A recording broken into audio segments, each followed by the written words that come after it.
Rationnel et cartésien, il peut résoudre n'importe quelle énigme, les yeux fermés. En rétrospective, pas besoin d'autres témoins, là. C'est vrai que ça a pris une débarque à un moyen temps. Il faut maintenir cette petite tension-là. C'est toujours payant. Yasmine Abdel-Fadel. Bonjour Yasmine. Bonjour Mario. C'était hier la première journée dite officielle dans la course à la direction du Parti libéral du Québec. C'était lancé hier, cette course. On va connaître le gagnant seulement le 14 juin. Mais quel bilan tu fais de la première journée? Il y avait deux grosses annonces avec un volet économique pour Charles Milliard et Pablo Rodriguez. Commençons avec Charles Milliard. Là, si j'analyse déjà le contenant, là, la manière, le visuel, il avait l'air à avoir des jeunes, des moins jeunes, des députés, des militants, et aussi une nouveauté, l'arrivée de Raymond Bachand comme appui. Raymond Bachand qui a aussi un poids moral au sein du Parti libéral du Québec, a été ministre longtemps sous le gouvernement Charest. Il continue à avoir beaucoup d'appréciation, beaucoup d'affection pour Raymond Bachand à l'intérieur du Parti libéral du Québec. Et Raymond Bachand, sa première avec Charles Milliard a été l'occasion de décorcher Pablo Rodriguez, notamment sur finalement son arrivée depuis le PLC. Il a donné un premier jab pour un appui, là. C'était assez solide comme jab hier à Pablo Rodriguez. Le contenu de Charles Milliard était intéressant parce que il a fait finalement un résumé de ses idées, où est-ce qu'il voulait s'en aller. Il voulait représenter l'avenir tout en étant accroché finalement aux valeurs du Parti libéral. Le développement économique est important pour lui. Et ça, là, c'est comme des buzzwords importants au Parti libéral du Québec, de parler de développement économique, de parler d'assainissement des finances publiques. Et là, il a rajouté la petite expression sans austérité après, là, comme s'il y avait encore disons, que tout le monde était encore touché, blessé par la période Couillard. Ça, c'était marcher sur une mince glace parce que il y a certains libéraux qui disent, es-tu en train de renier un pan de l'histoire du Parti libéral du Québec qui, ultimement, a donné raison plusieurs années plus tard? Je pense que ça a été une très bonne j'ai l'impression que Charles Milliard. Milliard, sur le plan du contenu, est un peu plus avancé là, dans sa réflexion, Oui. dans ses éléments de contenu que Pablo Rodriguez, qui, lui, est beaucoup sur le thème de rassembler, réunir le parti, aller chercher... C'est beaucoup des thèmes, on va dire, organisationnels, mais qu'est-ce qu'il faut faire avec le Québec? Qu'est-ce qu'il faut faire pour le Québec? Qu'est-ce qu'il faut faire avec les grands ministères? Ça reste flou pour être gentil, là. On le sait pas encore dans le cas de Pablo Rodriguez. Charles Milliard est très méticuleux, je trouve, dans sa campagne, là. Tu sais, rien n'est laissé au hasard. Et il s'adresse à une audience beaucoup plus large que celle uniquement des militants du Parti libéral du Québec, là.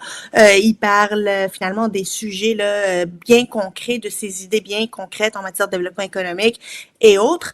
Et là, si on passe à Pablo Rodriguez, la journée d'hier, j'ai pas trouvé que c'est sa meilleure. Bien honnêtement, là, ça a pas été une journée bien organisée. Il y a eu un ralliement, alors là. que Ça, c'est quand même gros là, dans la course. Oui.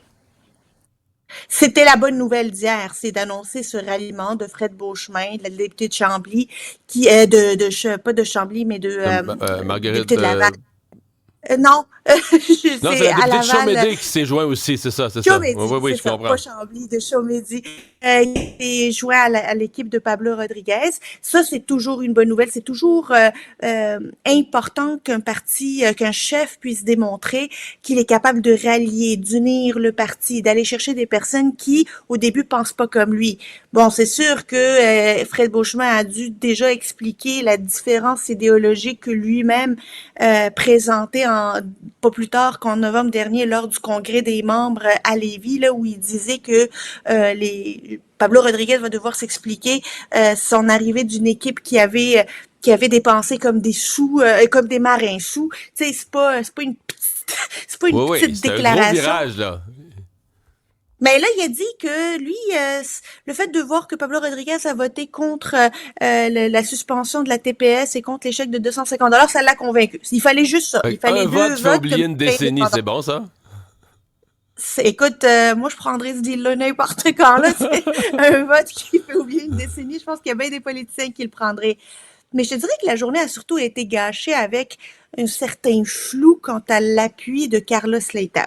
Là, au début, Pablo Rodriguez qui dit que Monsieur Leitão va conseiller l'équipe, va appuyer l'équipe, sans nécessairement dire que Carlos Leitão est un appui sûr et qui va être là présent. C'est parce qu'on le présentait en direct à LCN et pendant qu'on le présentait, Antoine Robitaille, notre collègue du journal, était en ligne avec M. Leitão. C'est un hasard, il lui parlait.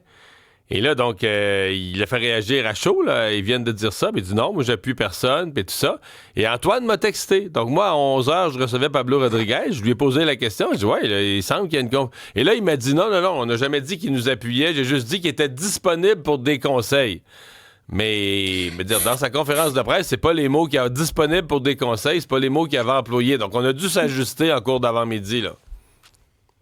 Mais écoute, je suis allée aux sources, là. Je veux juste savoir qu'est-ce qui s'est passé avec l'histoire de Carlos Leitão. Puis ce qu'on m'a dit, là, vers 16h hier, c'est que Carlos Leitão s'est un peu mêlé les pinceaux dans sa déclaration à Antoine Robitaille, qui allait envoyer un rectificatif qui se lit comme suit. J'ai effectivement dit à Frédéric Beauchemin que j'appuie la candidature de Pablo Rodriguez à la chefferie du PLQ, mais étant donné mes fonctions, je ne peux pas m'impliquer activement dans la campagne. Alors, ce que c'est, là, c'est M. Leitão qui dirait ça. Fait qu'il aurait dit effectivement à Frédéric Beauchemin qu'il appuyait Pablo Rodriguez, mais qu'il peut pas être fronté à cause de ses nouvelles fonctions professionnelles. À la Banque du Canada, ouais, c'est ça. À la banque, ils auraient quand même pu le dire tout aussi facilement que ça.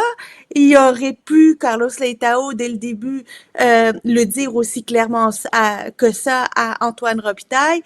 Ils l'ont pas fait. Moi, j'ai l'impression que c'est quelque chose qui a été aussi tricoté dans la journée lorsqu'ils ont vu que ça sortait tout croche, cette affaire-là. Ouais. Mais bref, il y a un appui tacite à Monsieur Rodriguez de la part de Carlos Leitão, mais il ne sera pas proche de lui, on ne le verra pas dans la campagne. Et un petit mot vite sur Mark Carney. Tu perçois comment cette première entrevue qu'il donne, parce qu'on l'a jamais entendu, mais qu'il donne à Comedy Central, là, qui donne à Jon Stewart sur un réseau américain? Ben, on l'a pas vu ici, ni à Radio-Canada, ni le Réseau québécois, ni dans les autres médias anglophones. Et là, première apparition publique, il va au Daily Show de Jon Stewart pour 20 minutes d'entrevue. Je l'ai écouté ce matin, puis honnêtement, c'était bon. C'était bon, là, je m'attendais à ce qu'il soit plus pogné que ça, mais il y a de l'humour, il y a de l'entre-gens, il est capable de faire rire, tout en parlant de sujets précis, notamment des tarifs, là. Il avait l'air très à l'aise et il avait l'air déterminé dans sa réflexion, notamment sur la question des tarifs, sur la question de la taxe sur le carbone. Il avait des explications de contenu sur les sujets chauds, même des attaques vers Pierre Poilievre. Je trouvais ça intéressant et dès le début de donner des attaques. Il n'a pas attaqué Chrystia Freeland encore. Disons que il n'a pas encore déclaré sa candidature, mais il est pas assez proche de la déclarer. Il a dit que lui, c'était un outsider qui pourrait venir finalement donner un coup de main à ce Parti libéral en décrépitude. C'est une bonne première sortie médiatique, mais me semble qu'il aurait fallu parler aux Canadiens avant de parler aux Américains. Me semble que c'est une règle de base lorsque tu veux devenir premier ministre du Canada. Yasmine, merci. À demain. Bye bye.